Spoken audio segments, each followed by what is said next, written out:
കാസർഗോഡ് ജില്ലയിൽ 3 വർഷങ്ങൾക്ക് ശേഷം ഗവൺമെന്റ് കോളേജ് തിരിച്ചുപിടിച്ചതിന്റെ കണക്കാണ്. അതിൽ നടത്തിയിട്ടുള്ള ഒരു വിമർശനം ABVPയുമായി സഖ്യം ചേർന്നാണ് SFI അവിടെ വിജയിച്ചിട്ടുള്ളതാണ്. അവിടത്തേക്ക് ഞാൻ നിങ്ങളുടെ എല്ലാവരുടെയും ശ്രദ്ധ ക്ഷണിക്കുകയാണ്. ചെയർമാൻ സീറ്റിൽ 2 കാൻഡിഡേറ്റ്സ് ആണ്. മുഹമ്മദ് സുനൈബ് 733, ഈ പറഞ്ഞ MSFന്റെ candidate. Murali Krishnan SFI candidate 927. അവിടെ തൊട്ട് താഴെ ABVPക്കും സമാനമായി 100-നടുത്ത് സീറ്റ് വോട്ടുകളുള്ള ഒരു ക്യാമ്പസാണ്. തൊട്ട് താഴെ ABVPക്ക് സ്ഥാനാർത്ഥി ഇല്ലാത്ത തൊട്ട് താഴെ നോട്ട വന്നു. നോട്ട 66. ഏത് ഒരു കോളേജ് യൂണിയൻ ഇലക്ഷനിൽ നോട്ടക്ക് വന്നിട്ടുള്ള വോട്ട് 66 ചെയർമാൻ സീറ്റിലേക്ക്. ഇൻവാലിഡ് 9, ആകെ മൊത്തം 1735 വോട്ടുകൾ പോൾ ചെയ്തു. വൈസ് ചെയർമാനിൽ നോട്ട എത്രയാ? 82.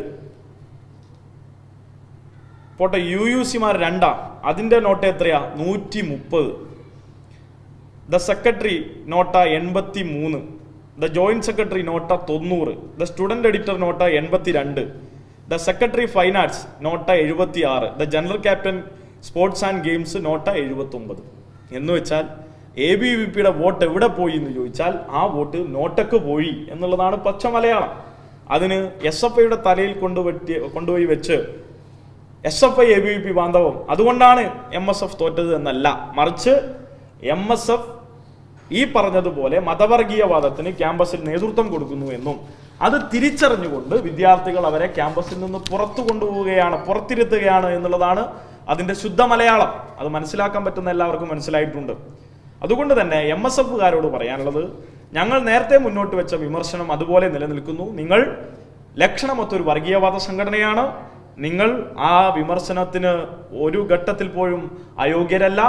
ആ വിമർശനം തുടരും. ആ വിമർശനം അതുപോലെ നിലനിൽക്കുന്നു. അത് ശരിവെക്കുന്ന നിലയിലാണ് കണ്ണൂർ സർവകലാശാലയിലെ തെരഞ്ഞെടുപ്പും കേരളത്തിലെ സ്കൂൾ പാർലമെന്റിലെ തെരഞ്ഞെടുപ്പും MG സർവകലാശാലയിലെ തെരഞ്ഞെടുപ്പും മാറിയിട്ടുള്ളത്.